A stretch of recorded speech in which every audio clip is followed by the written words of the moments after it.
ضائع نہ ہونے پائے۔ مجھے معلوم ہے کہ سوالات پیدا ہوں گے، اور یقین فرمائیے میں ممبر پر آتا ہی اس لیے ہوں تاکہ آپ کے ذہنوں میں سوالات پیدا ہوں۔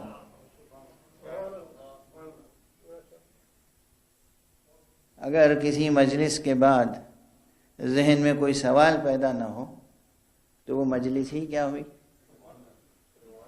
اس لیے کہ سوال جب پیدا نہیں ہوگا تو انسان در علم پہ دستک نہیں دے گا، اور جب دروازے علم پہ دستک نہیں دے گا تو علم میں اضافہ نہیں ہوگا۔ غور فرمایا آپ نے؟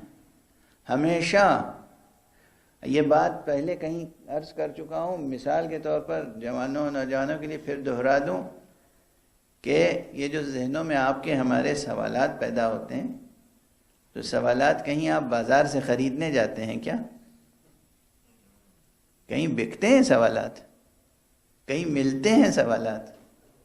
سوالات تو اندر سے پیدا ہوتے ہیں، اور کیا کیا نہیں سوالات پیدا ہوتے ہیں؟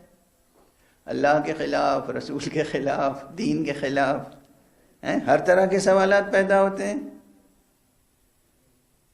اور یہ خود سے پیدا ہوتے ہیں، کہیں سے آپ خریدتے نہیں ہیں۔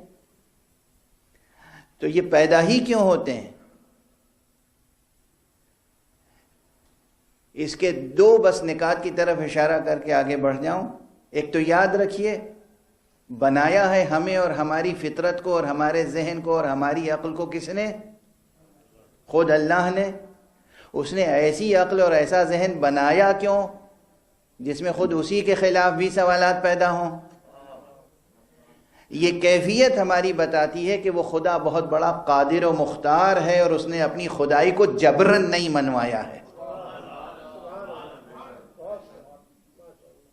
جبر کا نظام نہیں ہے، اسی کے بنائے ہوئے ذہن میں اسی کے متعلق سوالات پیدا ہوتے ہیں۔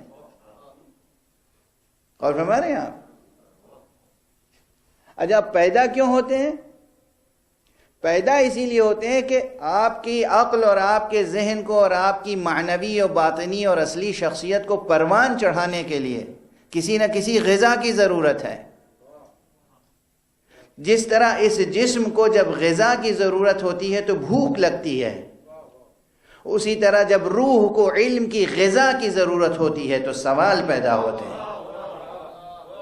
اگر بھوک نہیں لگے گی تو کھانا نہیں کھائیں گے، نتیجہ یہ ہوگا کہ یہ نظام جسم جو ہے مزمحل ہو جائے گا، کمزور ہو جائے گا۔ اسی طرح اگر سوالات پیدا نہیں ہوں گے تو مطالعہ نہیں کریں گے، جستجو نہیں کریں گے، علم حاصل نہیں کریں گے، علم حاصل نہیں کریں گے تو روح مرج کر رہ جائے گی، روح مردہ ہو جائے گی۔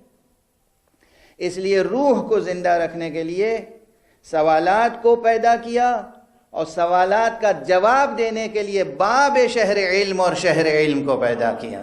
صلوات پڑھ دیجیے۔